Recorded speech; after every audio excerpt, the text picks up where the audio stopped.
bonjour à ceux qui sont dans la caméra. Donc, vous pouvez prier pour que je marche sur aucun fil, que je reste entre les deux lignes noires et que je parle dans le micro. Et j'ai aussi le défi de... ça va être facile de vous parler, mais j'ai le défi de temps en temps regarder la caméra. Il ne faut pas que je l'oublie non plus. Donc, et de temps en temps me tourner vers Zoom. Donc, voilà. Pour quelqu'un qui n'est pas orienté sur les détails, c'est un défi. Ça vous fait penser à quoi, ça? Oui. Une épée. Ça, c'est le tempérament conquérant de mon fils. Ouais, il y en a d'autres qui ont dit que c'était pour... c'était comme ça, j'étais sûr que les gens, ils restaient à 2 mètres. Puis je tapais... Hein? Un bâton de berger, ça devient déjà un peu plus biblique. Ouais, fixez-vous sur la couleur. Non, la couleur. Ouais, vous ne voyez pas, mais en fait, c'est pas bleu, c'est blanc.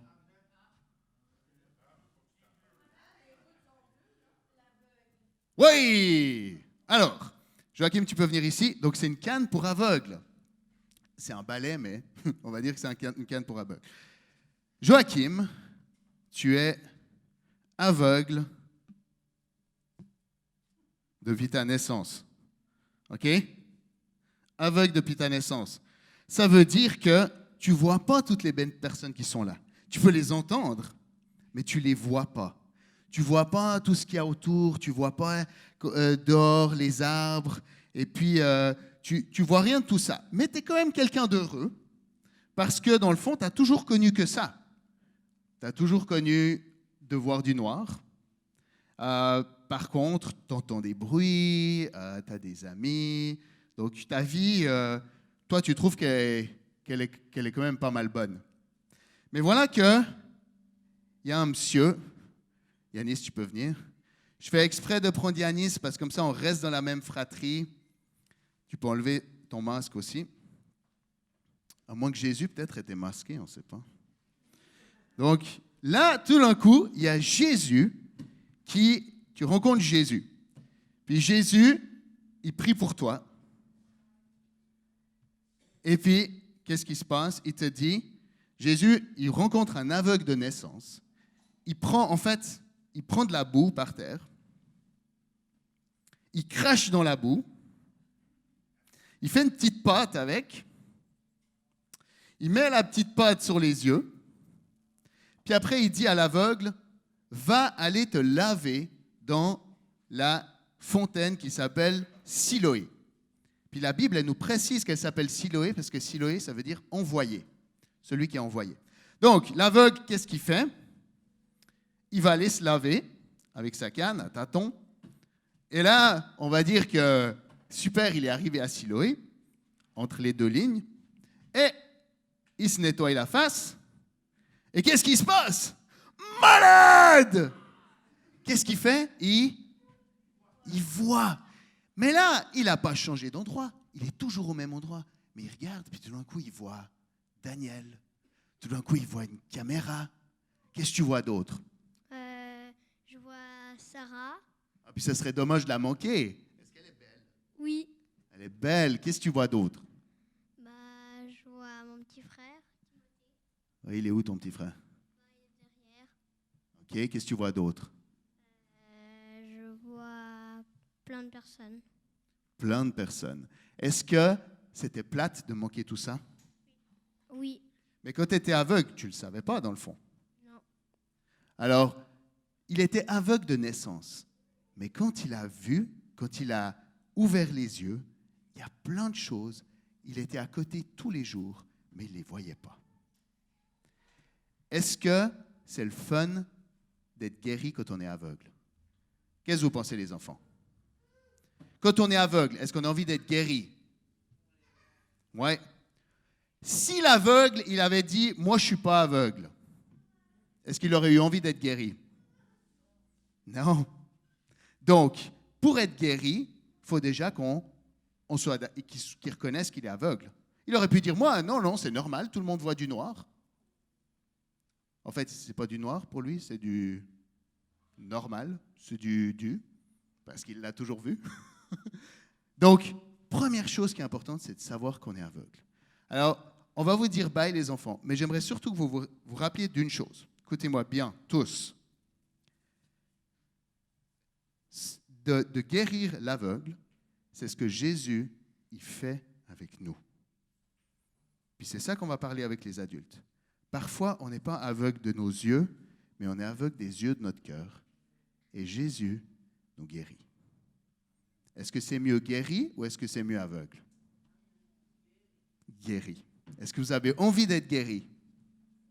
Oui, super. Alors, on vous dit bye. Vous pouvez aller avec Laurent. Merci mon super aveugle, merci mon super Jésus. Et à tantôt, on vous aime très fort. Alors, vous pouvez aller avec Laurent. Laurent, il est là. Et puis Louise.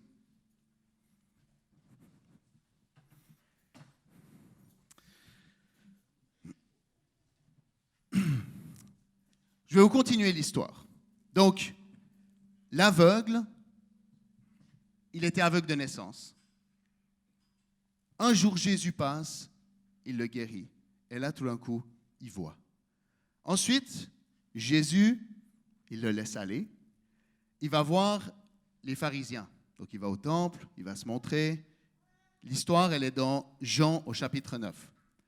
Il va voir les pharisiens. Il leur montre qu'il est guéri. Les pharisiens, vous pensez qu'il est content ou pas content? Ils sont contents ou pas contents? Les pharisiens, ils ne sont pas contents. Parce que, en plus, comme on dirait que c'est une habitude pour Jésus, il a fait ça le jour du sabbat. Le jour de congé. Come on, tu ne peux pas faire du bien le jour de congé. Donc, non seulement il guérit quelqu'un, ça les énerve, mais en plus, il guérit exprès le jour de congé pour embêter. Puis en plus, il a travaillé parce qu'il a craché dans le sol, il a fait de la boue, puis il l'a mis sur les yeux. Fait que là, c'est de la job. Tu n'es pas censé travailler le jour du sabbat. Donc eux, ça les irrite. Est-ce que ça les irrite vraiment parce qu'il a travaillé? Absolument pas. Ça les irrite parce que ça les déconcerte. Parce que c'est pas ce qu'ils ont connu. Il faut bien imaginer que dans le temps de Jésus, il n'y avait pas des miracles qui se passaient comme ça. De temps en temps, on racontait que dans telle piscine, quand il y avait un ange qui descendait et que l'eau s'agitait, si tu étais le premier à sauter dans l'eau après qu'il y ait de l'agitation, ben, tu pouvais être guéri.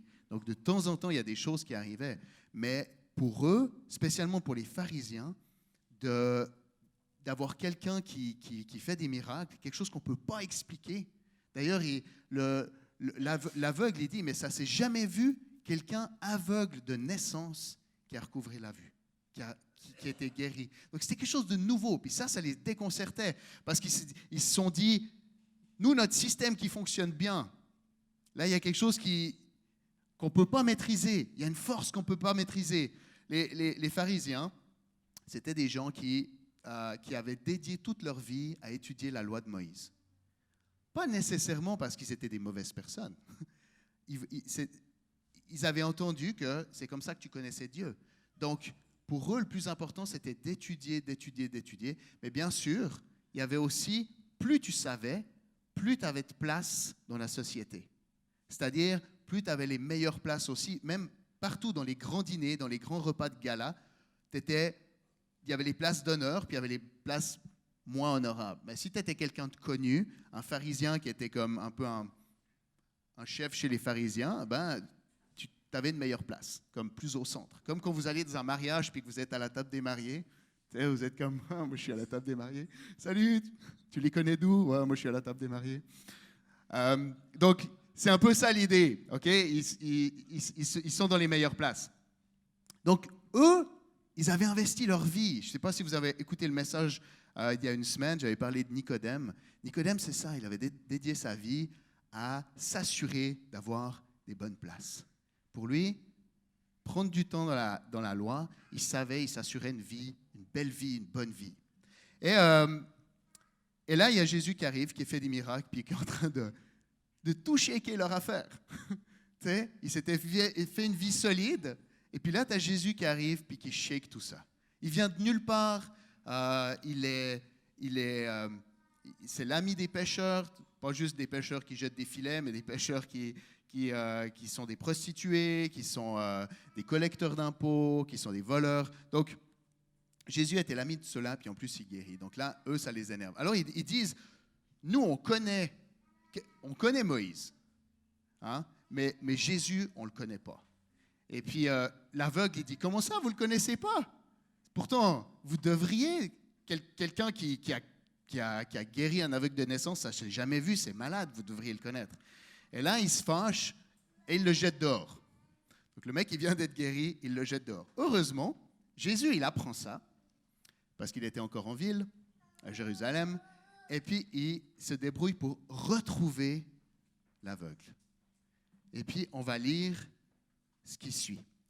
Jésus, je vais essayer de rester un peu au centre, Jésus apprit qu'il l'avait expulsé. Il alla le trouver et lui demanda, « Crois-tu au Fils de l'homme » L'aveugle, bien honnête, c'est qui? Il lui dit, dis-le-moi pour que je puisse croire en lui. Je vais faire ce que tu dis. Moi, tu m'as guéri, fait que tu as changé ma vie. Moi, je vais faire tout ce que tu dis maintenant. Jésus lui dit, tu le vois de tes yeux. C'est lui-même qui te parle maintenant. Et là, il répond, ok, je crois Seigneur, déclara l'homme, et il se prosterna devant lui. Jésus dit alors, Jésus, il avait toujours du monde autour de lui. Puis il y avait des pharisiens, il y avait ses disciples, il y avait toujours du monde. Jésus dit alors, je suis venu dans ce monde pour qu'un jugement ait lieu, pour que ceux qui ne voient pas voient, et que ceux qui voient deviennent aveugles. On rentre dans le profond du sujet. Puis si vous avez écouté l'intro de Véro, j'ai trouvé génial. Souvent, c'est génial, puis ça encourage quand Dieu parle la même chose aux personnes, de fixer les yeux vers Jésus. On va parler d'être aveugle et puis de retrouver la vue.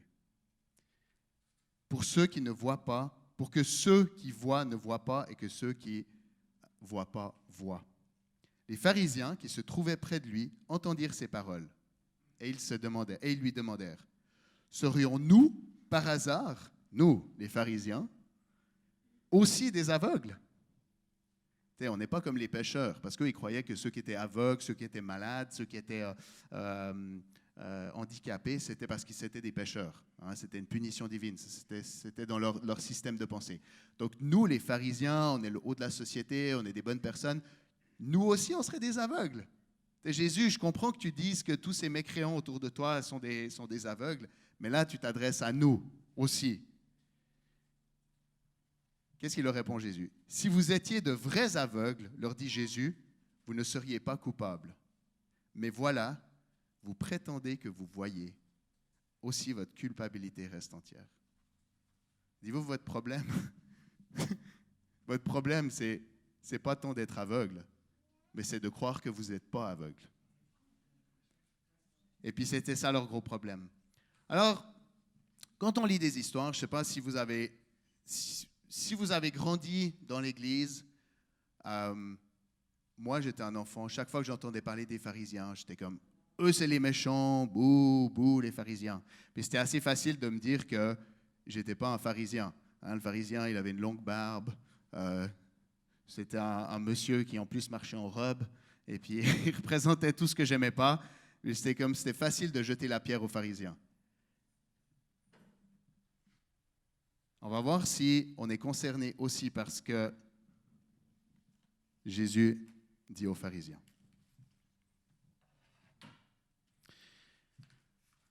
On a reçu une lettre.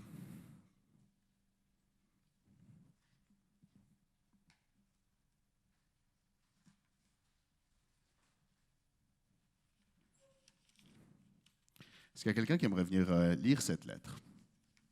Elias, tu veux venir lire cette lettre? Viens. Viens.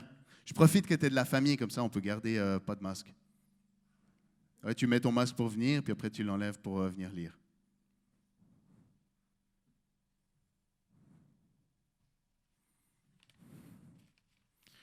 Alors, c'est une lettre à l'église de Lanaudière.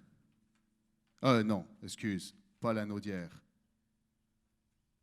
Qu'est-ce qui est écrit? Laodicée. Oups. Alors, accrochez-vous. Alors, tu peux lire, tu peux commencer à lire. Mais jusqu'à où? Jusqu'à ce que je te dise stop. Donc, c'est une lettre qui a été écrite à l'église de Laodicée, mais j'ai fait exprès de dire l'église de Lanaudière. S'il vous plaît, restez avec nous jusqu'à la fin. À l'ange de l'église qui est à Laodicée, écrit, voici ce que dit celui qui s'appelle Amen, le témoin digne de la foi et véridique, celui qui est au commencement de la création de Dieu. Je connais ta conduite et je sais que tu n'es ni froid ni bouillant. Ah, si seulement tu étais froid ou bouillant. Mais puisque tu es tiède, puisque tu es ni froid ni bouillant, je vais te vomir de ma bouche. Tu dis, je suis riche, j'ai amassé des trésors, je n'ai besoin de rien, et tu ne te rends pas compte que tu es misérable et pitoyable, que tu es pauvre, aveugle et nu. Puis le reste, je vais lire tout seul. Merci, tu as amené des bonnes nouvelles, Elias. Merci.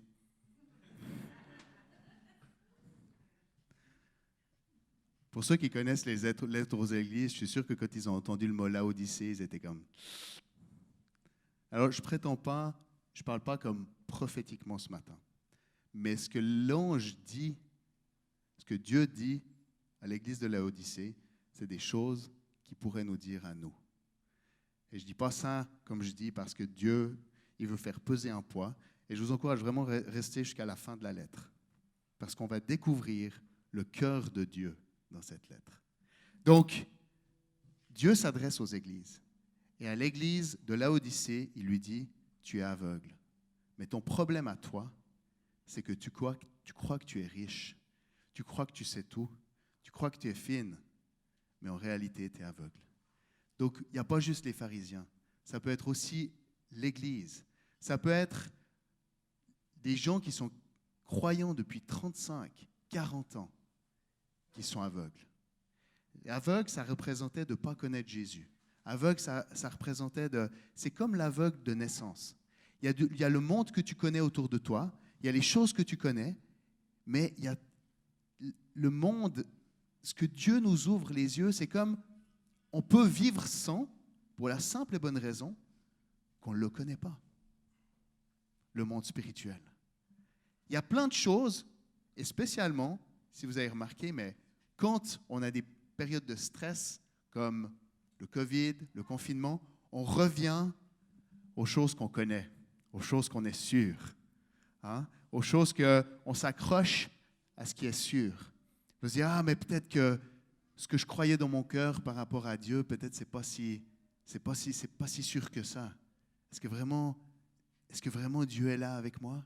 Est-ce que vraiment Dieu, il a cette situation dans ses mains? Hey, ça a débordé, c'est pas juste au Québec, c'est dans le monde entier. Est-ce que vraiment Dieu, il a ça dans ses mains? Et puis les gouvernements qui complotent, et puis est-ce que vraiment Dieu a ça dans ses mains? Est-ce que c'est sûr? Puis on commence à se raccrocher à ce qu'on connaît pour vrai, à ce qu'on voit, à ce qu'on lit sur Internet ou ailleurs, ce qu'on lit, ce qu'on sait, ce qu'on perçoit. On dit ça, si j'ai toujours connu. L'aveugle, il a toujours entendu les sons. Il s'est toujours dirigé avec les sons. Okay? Tout d'un coup, quand il voit, ce n'est pas juste sa vie qui s'améliore. Il rentre dans une nouvelle dimension. Il n'avait pas la dimension de la vue. C'est rentrer dans une nouvelle dimension. Quand Jésus rentre dans notre cœur, quand on accepte qu'on est nu, pauvre et aveugle, puis qu'on dit, Jésus, j'ai besoin de toi. J'ai besoin que tu rentres dans ma vie. J'ai besoin du sacrifice que tu as fait pour moi. Parce que moi, je n'y arrive pas. Il y a une autre dimension. C'est pour ça que la Bible nous parle de naître de nouveau. L'aveugle de naissance, c'est comme une nouvelle naissance. Vous imaginez, il a pu faire 30 ans sans voir. Le moment où il voit, c'est le premier jour d'une nouvelle vie. Ça, je vous garantis. parce que c'est une nouvelle dimension. C'est pas juste, ouais, c'est quand même mieux. Moi, j'ai un œil aveugle. Le jour où mon œil guérit, ma vie, elle sera mieux. Mais ma vie va pas, j'aurai pas une nouvelle vie parce que je vois déjà. Mais l'aveugle, c'est une nouvelle naissance. Et c'est vraiment une image que Dieu utilise beaucoup. Et Jean, qui a écrit en fait le livre, l'Évangile, pour expliquer à quel point Jésus, en fait, il parlait de la divinité de Jésus. Parce que les gens, ils commençaient à avoir une génération qui n'avait plus vu Jésus. Hein, la première génération, ils avaient vu Jésus, ils avaient vu les miracles, etc. Puis là, il y avait toute une génération de chrétiens qui avaient entendu parler du message, qui avaient donné leur vie à Jésus, mais qui ne l'avaient pas vu. Et puis, commençaient à se réinstaller des systèmes de pensée. Oh, mais en fait, on va croire ce qu'on voit seulement. On va croire ce qui est sûr. On va croire ce qu'on a toujours fait. Et puis, en fait, ils commençaient à oublier la divinité de Jésus. Ils commençaient à oublier que Jésus, il avait amené une nouvelle dimension, qui nous avait fait renaître spirituellement, qui nous avait amené dans une nouvelle vie. Et c'est pour ça que Jean utilise beaucoup les termes comme avant entendre, maintenant voir. Et il y a entre autres l'histoire de l'aveugle qui recouvre la vue. Donc, je reviens à notre lettre.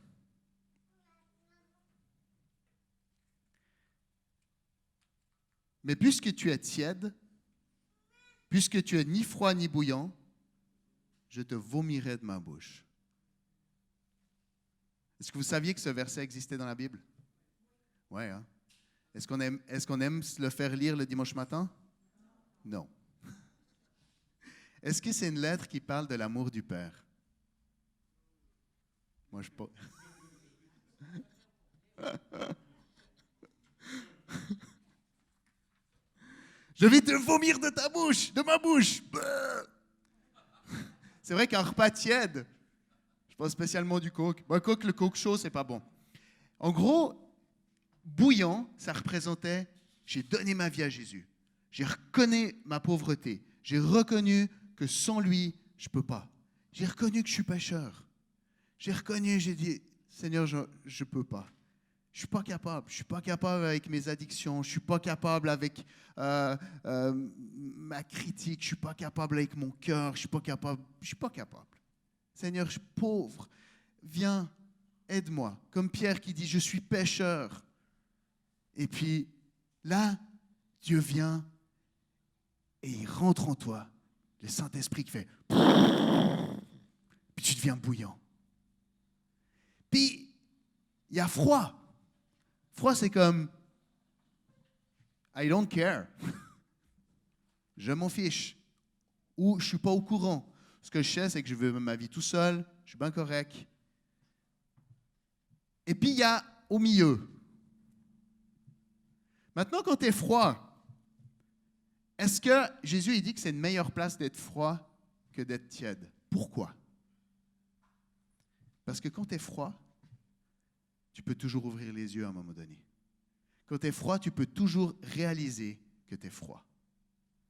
Combien il y a de personnes qui disent « Mais je le sais que je suis froid, je le sais que c'est dur dans mon cœur, je sais que j'ai mal. » Ils ne sont pas fiers d'eux. Quand on ne connaît pas Jésus, on a besoin qu'il vienne, on a besoin. Ça, c'est être froid. Ben, l'avantage de froid, c'est que tu peux devenir chaud. Tiède. Le problème de tiède, c'est parce que là, tu as entendu tout ce que c'était d'être chaud. Puis peut-être tu as même été chaud. Mais là, tu es comme, c'est correct. Finalement, je ne suis pas vraiment sûr que j'ai besoin à ce point-là. Tu sais, oui, j'étais pécheur, j'ai reconnu, mais là, je suis devenu une bonne personne. Je suis devenu une bonne personne, je peux me débrouiller un peu tout seul. Toute cette partie de je peux me débrouiller un peu tout seul, tu laisses rentrer du froid. Sauf que tu es tellement convaincu d'être encore chaud que le froid qui vient, il se mélange à ton chaud, puis ça devient une espèce de truc tiède. Et puis là, le problème quand on est tiède, c'est qu'on ne le sait pas. C'est ça le gros problème. Et là, on rejoint les pharisiens qui sont aveugles, mais qui ne le savent pas. L'aveugle de naissance, il savait qu'il était aveugle. Toute sa vie, il aurait donné n'importe quoi pour recouvrer la vue. Quelqu'un qui... La plupart des gens, ils savent qu'ils sont off dans leur chemin. Si tu prends de la drogue ou si tu as une autre addiction, tu le sais que c'est pas correct. Tu le sais que tu te fais du mal. Tu le sais que tu es loin. Quand tu es au milieu, tu crois que tu es correct. Puis c'est là que ça se gâte. Et là, Dieu, il sait que quand tu es dans cette place de tièdeur, ben, tu sais que ça pourrait être mieux, mais dans le fond, autant que ça reste comme ça. Un tiède, c'est comme... Pouah. Alors, Dieu, il veut prendre des grands moyens. Il dit, tiède, c'est pas pouah. Tiède, c'est...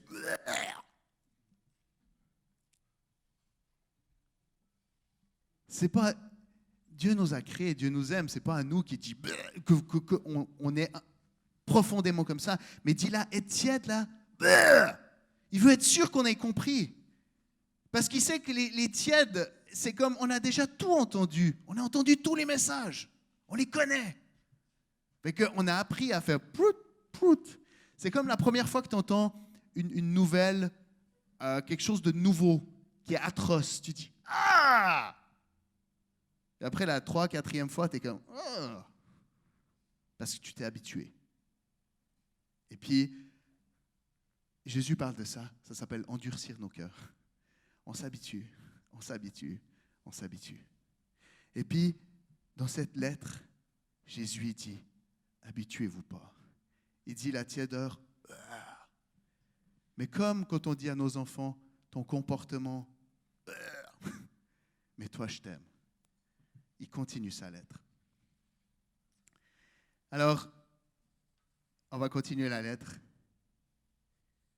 C'est pourquoi je te donne un conseil.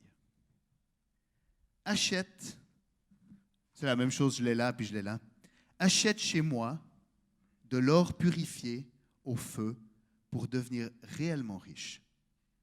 Des vêtements blancs pour te couvrir afin qu'on ne voie pas ta honteuse nudité et un collier pour soigner tes yeux afin que tu puisses voir clair. Mais ceux que j'aime, je les reprends, je les corrige. Fais donc preuve de zèle et change. Quand on prend juste la première partie de la lettre, on prend ça comme un jugement, une condamnation. On dit, OK, Dieu, il nous vomit de notre bouche. Puis ce qui se passe dans notre cœur, quand on prend ça comme ça, on est comme, OK, bon, si c'est comme ça, alors je reste comme ça. Hein? Parce que si de toute façon Dieu me vomit, ça veut dire que moi, la foi, je ne veux rien avoir à faire. Et puis on peut endurcir encore plus nos cœurs. On dit, moi, je ne veux pas qu'on me dise quoi faire, faut que j'endurcis encore plus mon cœur. Mais ce que j'aimerais qu'on comprenne, c'est que si ce matin, Dieu il nous dit, si tu es tiède, je te vomis de ma bouche, c'est parce qu'il veut nous secouer. Il veut nous secouer. Parce que dans le fond, il dit, sinon, il ne donnerait pas un conseil. Tu ne donnes pas un conseil à quelqu'un que tu veux jeter. Okay? Il y a une partie passionnée chez Dieu qui dit, je te vomis de ma bouche. Et après, il dit, mais je te donne un conseil, reste. C'est parce que Dieu, il nous aime. Puis on le voit dans cette lettre, c'est malade à quel point Dieu nous aime. Et là où les pharisiens, ils se plantaient, c'est parce qu'ils avaient eu la révélation de la loi. La loi, c'est toutes les lois qui ont été données à Moïse, par Moïse, à Moïse et après au peuple dans le désert. Est-ce que les Israélites, c'était des gens qui voyaient ou c'était des aveugles? À votre avis? C'était des aveugles. Est-ce qu'ils étaient nés de nouveau? Non. Mais Dieu, il amenait gentiment un peuple vers le miracle d'être guéri, de voir. Sauf qu'il donnait des guidances à des aveugles. Un peu comme une canne, tu sais. Ça ne te fait pas voir une canne, mais ça t'empêche peut-être de prendre une auto. Même que hier, j'étais derrière quelqu'un qui a coupé la route à un aveugle. Si je n'étais pas avec ma femme, j'aurais suivi le gars, puis je me serais arrêté, puis je lui aurais dit que c'était pas bien. Mais donc, une canne, ça t'empêche peut-être de prendre une chaise, ça t'empêche de te prendre une table, ça peut t'empêcher de mourir trop vite, hein? Mais ça ne te guérit pas. la loi, c'est une canne. Mais à un moment donné, le but de la loi, c'était de nous faire rendre compte qu'on n'arrive pas nous-mêmes à suivre la loi. Puis que le but de la loi, c'était de nous faire réaliser qu'on est aveugle. Si tu as une canne blanche, c'est parce que tu es aveugle. Puis si tu es aveugle, c'est que tu as besoin d'être guéri. Donc le but de la loi, c'était ça. Sauf que les pharisiens, ce qu'ils ont fait, c'est qu'ils ont pris la loi, puis ils ont dit, ça va être ça notre sauveur. Si je suis tout ça, ça va aller. Donc quand tu as quelqu'un qui dit, moi je suis guéri, il dit, non, non, non, non. La vérité, c'est la canne. La vérité, c'est la loi. Donc, avant que soit instauré le régime de la foi, ça c'est dans Galates, nous étions emprisonnés par la loi et sous sa surveillance dans l'attente du régime de la foi qui devait être révélé. Ainsi, la loi était comme un gardien chargé de nous conduire à Christ pour que nous soyons déclarés justes devant Dieu par la foi. Mais depuis que le régime de la foi a été instauré, nous ne sommes plus soumis à ce gardien. Quand tu es aveugle, tu n'as plus besoin de ta canne. Vous imaginez quelqu'un qui est guéri puis qui s'accroche à sa canne? Ben c'est un peu ça d'être tiède. Tu as été guéri, mais tu continues à croire que ce qui est important, c'est ta canne. Ça, c'est ce que les pharisiens vivaient. Qu'est-ce qu'il dit Jésus quand il écrit dans la lettre? Achète de l'or pur, achète des vêtements blancs, achète de l'or purifié, des vêtements blancs et du collier.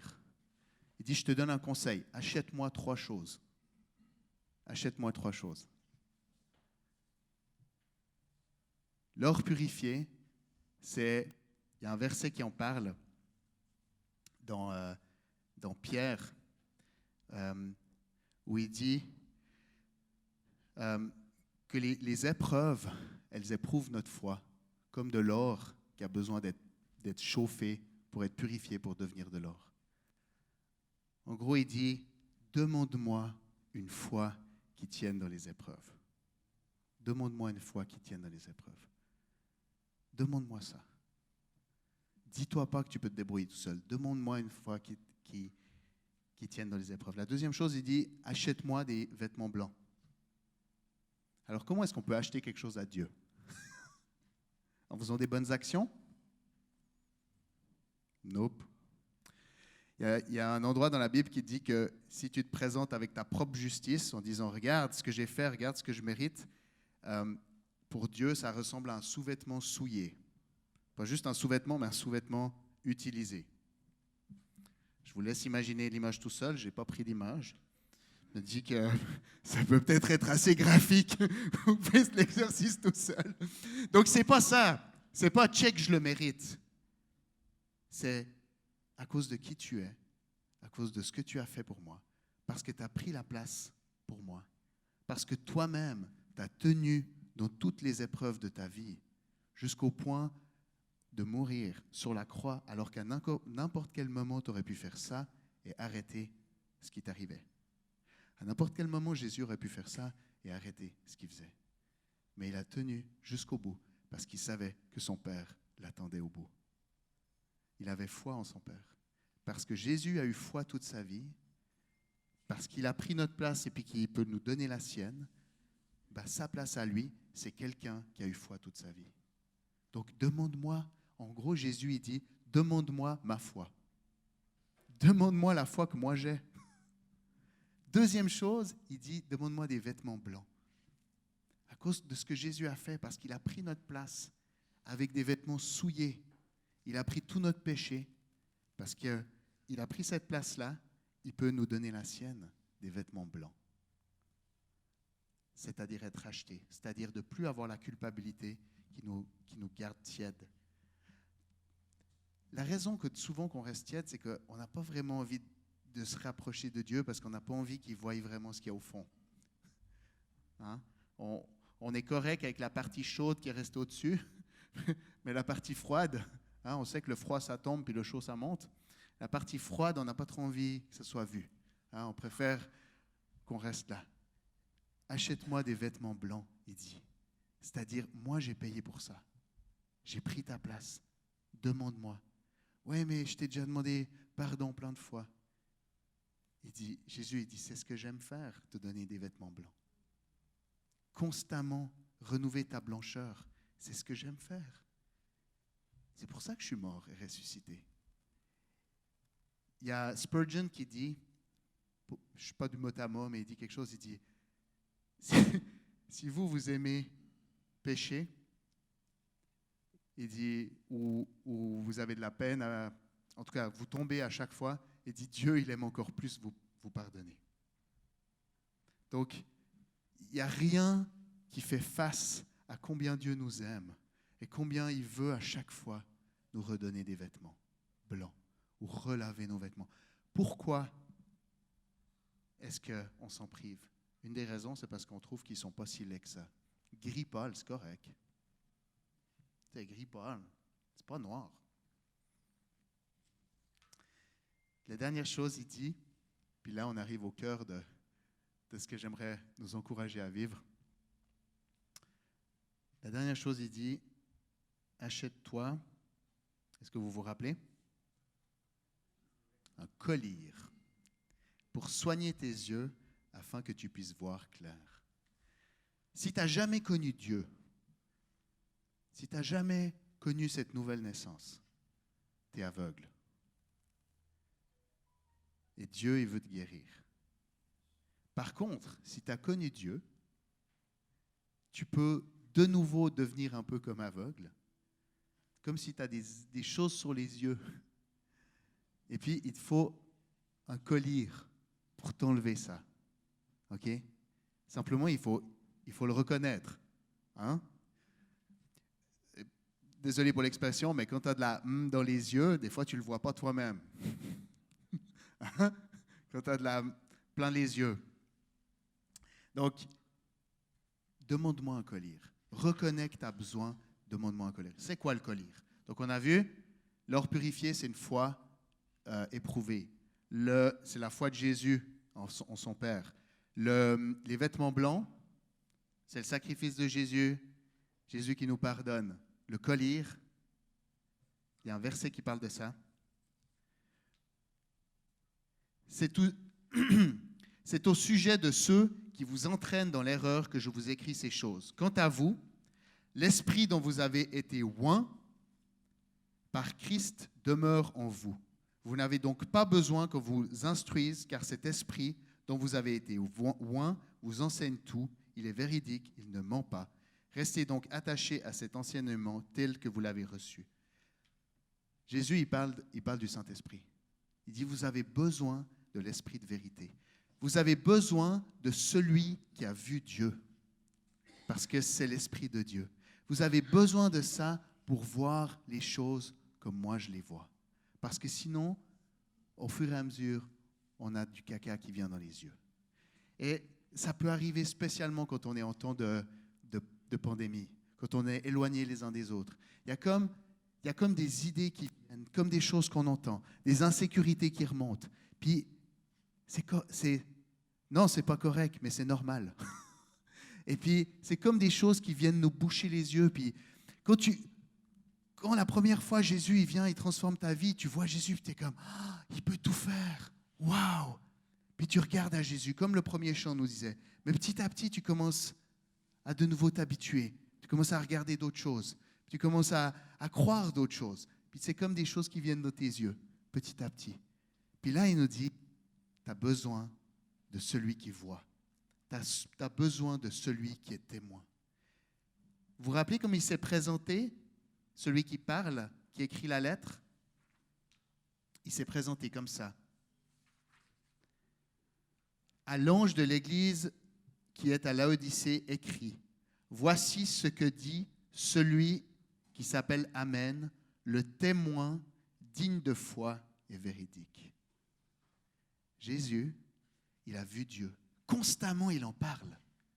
Il dit, parce que Jésus, c'est Dieu, il dit, moi, je parle de ce que je vois, pas juste des choses que j'entends. Et c'est là que Dieu veut nous amener. Il y a même un verset dans la Bible qui dit que une fois qu'on a donné notre vie à Dieu, Dieu nous amène nous asseoir sur les lieux célestes. Comme on est spirituellement assis dans les cieux. Pourquoi? Pas pour se la péter, pas pour avoir les meilleures places des pharisiens. Je veux dire, c'est encore mieux que d'être assis. Mais c'est pour le voir. D'ailleurs, le verset, il dit, pour qu'il puisse contempler la gloire du Fils. Pour qu'on puisse voir pour vrai. Être assis dans les lieux célestes, c'est d'être rempli de l'Esprit de Dieu. L'Esprit céleste de Dieu qui habite en nous, qui nous nettoie les yeux pour qu'on puisse voir les choses telles que Dieu les voit. Et c'est là que j'aimerais nous amener aujourd'hui. Il y a plus besoin que jamais de voir comme Dieu voit. Il y a tellement de choses qu'on entend, et même, vous ne pouvez même pas suivre juste ce qui vous est dit en avant. Ce n'est plus une période où on peut faire ça. Parce que nous, on peut vous dire des choses de comment on perçoit, mais on rentre dans une période plus que jamais où chacun de nous, chacun de vous a besoin d'entendre directement de Dieu. Directement. Et c'est vraiment ce que Dieu nous amène à faire. Toute cette année, on a eu le verset, Jésus, il dit, « Je bâtirai mon Église ». L'Église, c'est tout le monde. Et ça ne suffit pas de croire quelque chose qu'on a entendu. Dieu veut nous amener à voir. Dieu veut nous amener à l'entendre directement. Et ça, c'est pour chacun de nous qui est là, chacun qui est à la maison, chacun qui est sur Zoom. On peut plus se fier juste à se dire, moi je vais dans une église où c'est super ce qu'on dit en avant, fait que je suis correct. Pop, pop. Dieu veut vous parler à chacun. L'Esprit de Dieu nettoie les yeux de tout le monde. Et parfois, je peux vous dire, ceux qui ont le plus de caca dans les yeux, c'est des fois ceux qui sont devant. Parce que c'est dur quand tu es devant d'admettre que tu as besoin d'être nettoyé. Parce que tu es dans une place, puis tu dis, je suis dans la place. L'important, ce n'est pas d'être dans la place. L'important, c'est d'avoir les yeux nettoyés, c'est de voir. La meilleure place, c'est d'être assis au ciel et de voir Dieu. Et la semaine qui s'en vient, la semaine de prière, c'est exactement ça. Il n'y a pas besoin d'une semaine de prière pour avoir de l'or purifié, pour avoir des vêtements blancs et puis pour avoir du collier sur les yeux. Mais man, que ça aide. Parce que quand tu as une semaine qui est dédiée à ça, tu viens dans un endroit, puis tu dis, là, je peux reconnaître que je suis nu, pauvre et aveugle. Alors Seigneur, j'ai besoin que tu m'habilles. J'ai besoin que tu me guérisses. J'ai besoin de collier. J'ai besoin de nouveaux vêtements. Et c'est à ça, c'est vraiment le thème cette année de la semaine dans sa présence. Venir au pied de Jésus. Écouter ce que lui, il dit de nous. Pas ce que nous, on dit de nous-mêmes. Pas ce que les autres disent de nous-mêmes. Qu'est-ce que lui, il dit? Qu'est-ce que lui, il dit de l'Église? Qu'est-ce qu'il nous dit à nous? Qui on est? C'est quoi qu'il pense de la situation? Que chacun vienne s'approcher. Puis de dire aussi, moi j'ai besoin de toi. Peut-être que je suis tiède. Peut-être que je sais maintenant, Jésus, que tu dis, pour ceux qui sont tièdes. Mais je sais que tu m'aimes. Donc, viens. Puis c'est de renouveler notre connexion avec Dieu. Ce n'est pas une semaine magique, mais c'est vraiment un temps qui est dédié à ça. Imaginez-vous des gens qui viennent, les uns après les autres, qui se consacrent à Dieu, qui sont à genoux. Vous savez ce que ça a le potentiel d'amener? Ça a le potentiel d'amener un réveil. Tous les réveils commencent comme ça. Des gens qui s'humilient devant Dieu. S'humilier devant Dieu, ce n'est pas se frapper. Lui, il a été frappé. Il n'y a pas besoin de se frapper. S'humilier devant Dieu, c'est reconnaître qu'on est pauvre et aveugle et nu. Puis que lui, il est tellement génial, puis qu'on a besoin de lui. Ce n'est pas plus compliqué que ça. Puis vous verrez, il y a différents postes où vous pourrez aller prendre du temps avec lui, écouter, vous sentir appelé, parce que c'est pas tout, ça ne s'arrête pas. On va lire la suite. Donc, il veut qu'on achète ça, mais après, qu'est-ce qu'il nous dit? Oui, vraiment, je vous l'assure. Non, excusez-moi, je vais continuer celle-là. Un collier, Voici, je me tiens devant la porte et je frappe. Vous avez déjà entendu ce verset? Qui c'est qui savait que c'était dans la même lettre où il dit « Je te vomis de ma bouche ». Voici, je me tiens devant la porte et je frappe. Si quelqu'un entend ma voix et ouvre la porte, j'entrerai chez lui et je dînerai avec lui et lui avec moi. Il n'y a rien qui peut empêcher Dieu d'avoir un temps d'intimité avec vous. C'est aussi ça la semaine dans sa présence. C'est prendre un moment de souper avec Dieu. Le même Dieu qui disait « Je te vomis de ma bouche », il dit « Ce que je veux vraiment, moi, c'est manger avec toi. C'est passer un temps d'intimité avec toi, parce que je t'ai créé pour ça, parce que je t'aime. Alors viens, humilie-toi et passons ce moment ensemble. » Et il finit, écoutez bien, « Le vainqueur, je le ferai siéger avec moi sur mon trône, comme moi-même, je suis allé siéger avec mon Père sur son trône après avoir remporté la victoire. À celui qui a des oreilles, que celui qui a des oreilles écoute ce que l'Esprit dit aux églises. » Dieu veut nous faire partager sa victoire avec nous. Il veut partager sa victoire. Je te vomis de ma bouche. C'est pour nous shaker, pour nous dire ce que je veux, c'est d'être avec toi. Et cette semaine, dans la présence de Dieu, c'est vraiment ça. Et si vous vous sentez tiède, moi j'ai été... La raison que je parle de ça, c'est parce que moi, j'ai été reconvaincu de ma tiédeur. Vraiment. Je réalisais à quel point j'ai tellement tendance à vivre dans la tiédeur. Mais j'en veux pas. Je veux être bouillant. Et puis, la tendance humaine, ça serait de dire « Oui, il faut que je fasse plus ci, plus ça pour être bouillant. » Là, tu es encore plus tiède. La manière d'être bouillant, c'est de reconnaître qui est Dieu, qui en est nous, pauvres, nus et aveugles, et puis d'accepter qui il est lui. Alors, c'est vraiment ça que j'aimerais nous encourager à faire pendant cette semaine. Reconnaissons qui on est, reconnaissons qui il est. Puis on peut déjà vivre ça pendant la louange. Je vais terminer par ça. Un autre aveugle à qui Jésus a parlé, il s'appelle Bartimée. Puis lui, c'est assez spécial. Avant de le guérir, il lui dit « Que veux-tu que je fasse pour toi? » « Ben man, je suis aveugle! » Mais là, Jésus nous parle à nous en disant ça. Parce que si tu ne reconnais pas que tu es aveugle, ben, tu ne vas pas demander la guérison d'être aveugle. De là, j'ai un petit peu mal au poignet, s'il te plaît. Ah, ben si je pouvais être un petit peu plus riche. Il dit, je suis aveugle. Donc, c'est pour ça qu'il lui dit, qu'est-ce que tu veux que je fasse pour toi? Et Jésus nous dit, qu'est-ce que tu veux que je fasse pour toi? Qu'est-ce que tu veux que je fasse? Seigneur, je suis nu, pauvre et aveugle. J'ai besoin de tout ça. Alors, j'aimerais juste nous laisser avec ça. Est-ce que ça valait la peine d'écouter jusqu'à la fin de la lettre? Amen. Alors, on va pouvoir faire la louange. Et puis, ouais, je vais prier. Et puis, je vais prier spécialement aussi pour ceux qui vont nous écouter sur caméra. Puis, ceux qui nous écoutent à la maison ou sur Zoom, on peut prendre vraiment aussi un temps dans la présence de Dieu. Il y aura le chant aussi qui dit « ébloui ». Qu'on soit ébloui par qui est Dieu, ébloui par qui est Jésus. Et puis, qu'on ne regarde pas à nous-mêmes, mais qu'on dit « je reconnais que je suis aveugle, nu et pauvre ». Papa, merci pour qui tu es. Merci parce que tu nous aimes assez pour nous shaker. Tu nous aimes assez pour ne pas nous passer à côté. Tu nous aimes assez pour nous dire « continue pas comme ça, sinon je te vomis de ma bouche ». Ce n'est pas une condamnation sur nous, mais c'est pour nous expliquer à quel point tu as en horreur quand on est tiède. Parce que tu sais à quel point on est des morts vivants quand on fait ça. Tu détestes ça, tu détestes l'emprise que la tiédeur a sur nos vies. Tu ne supportes pas ça. Tu ne supportes pas ça au point que tu vomis ça. Mais tu nous aimes tellement. Seigneur, je reconnais à quel point je suis pauvre, nu et aveugle. À quel point j'ai besoin d'être restauré constamment par qui tu es. Il n'y a pas un jour où je n'ai pas besoin de ta grâce. Il n'y a pas un jour où je n'ai pas besoin de ce que je ne mérite pas. Il n'y a pas un jour où je pourrais vivre avec ce que je mérite. Seigneur, tous les matins, j'ai besoin de ce que je ne mérite pas. C'est toi.